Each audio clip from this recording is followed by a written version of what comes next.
జాతిపిత మహాత్మా గాంధీకి బాపుఘాట్లో సీఎం రేవంత్ రెడ్డి నివాళులర్పించారు. విద్యార్థులతో కలిసి సీఎం గాంధీ చిత్రపటానికి నివాళులర్పించారు. అనంతరం పీసీసీ చీఫ్ మహేష్ కుమార్ గౌడ్ మంత్రులతో కలిసి సర్వమత ప్రార్థనలో పాల్గొన్నారు. బ్రిటిష్ పాలకుల నుంచి దేశానికి విముక్తి కలిగించిన మహాత్ముడి బోధనలు నేటికి అనుసరణీయమన్నారు ఏపీ సీఎం చంద్రబాబు. జాతిపిత మహాత్మా గాంధీ జయంతి సందర్భంగా ఆయన నివాళులర్పించారు. జాతిపిత చూపిన బాటను అనుసరిస్తూ దేశాన్ని ముందుకు తీసుకువెళ్లడమే మన ముందున్న కర్తవ్యమని చెప్పారు.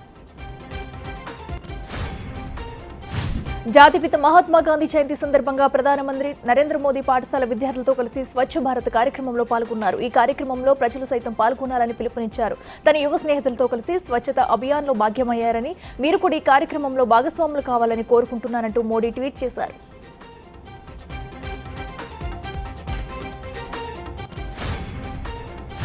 తిరుమల శ్రీవారిని దర్శించుకున్నారు పవన్ కళ్యాణ్. తన ఇద్దరు కుమార్తెలతో కలిసి పవన్ కళ్యాణ్ శ్రీవారిని దర్శించుకున్నారు. కాసేపట్లో ప్రాయశ్చిత్త దీక్షను విరమించనున్నారు. అనంతరం మరికొండ వెంగమాంబ అన్నప్రసాదం కేంద్రాన్ని పరిశీలిస్తారు.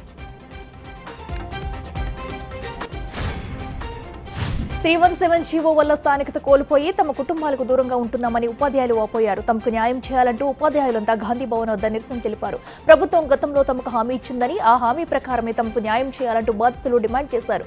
దీంతో అక్కడ కాసేపు ఉద్రిక్తత నెలకొంది.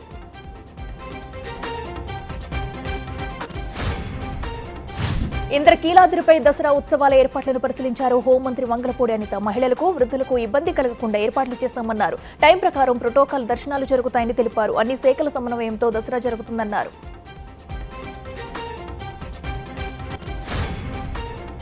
వైసీపీ నేత మాజీ మంత్రి జోగి రమేష్ పోలీసుల విచారణకు హాజరయ్యారు. వైసీపీ అధికారంలో ఉండగా చంద్రబాబు ఇంటిపై దాడి కేసులో ఆయన నిందితుడిగా ఉన్నారు. ఈ కేసు విచారణలో భాగంగా మంగళగిరి పోలీసులు ఇటీవల ఆయనకు నోటీసులు ఇచ్చారు. దీంతో జోగి రమేష్ నేడు విచారణకు హాజరయ్యారు. మెదక్లో మాంసం విక్రయిస్తున్న దుకాణాల్లో అధికారులు తనిఖీలు నిర్వహించారు. గాంధీ జయంతి రోజు మాంసం విక్రయిస్తున్న 6 దుకాణాలపై రైడ్స్ చేసి షాపులను సీజ్ చేశారు. గాంధీ జయంతి రోజు మాంసం విక్రయాలు నిషేధమని తెలిసి కూడా ఎలా విక్రయిస్తారంటూ ఆగ్రహం వ్యక్తం చేశారు. హైదరాబాద్లో నేడు భారీ వర్షం పడే అవకాశం ఉందని, అప్రమత్తంగా ఉండాలని హెచ్చరిస్తూ వాతావరణ శాఖ ఎల్లో అలర్ట్ జారీ చేసింది. హైదరాబాద్, కామారెడ్డి, నిర్మల్, సిద్దిపేట, నాగర్ కర్నూల్, మేడ్చల్, మల్కాజ్గిరి జిల్లాల్లో భారీ వర్షాలు పడతాయని వాతావరణ శాఖ తెలిపింది. ఇజ్రాయెల్, ఇరాన్ మధ్య యుద్ధం తారాస్థాయికి చేరింది. ఇప్పటికే 200 మిసైళ్లతో ఇజ్రాయెల్పై అటాక్ చేస్తుంది ఇరాన్. అయితే దీనిపై ప్రతీకార చర్యలుంటాయని హెచ్చరించింది ఇజ్రాయెల్. ఇరాన్కు తప్పక మూల్యం చెల్లించుకోక తప్పదని వార్నింగ్ ఇచ్చింది. ఈ పరిస్థితులతో పశ్చిమాసియా అంతటా యుద్ధ వాతావరణం నెలకొంది.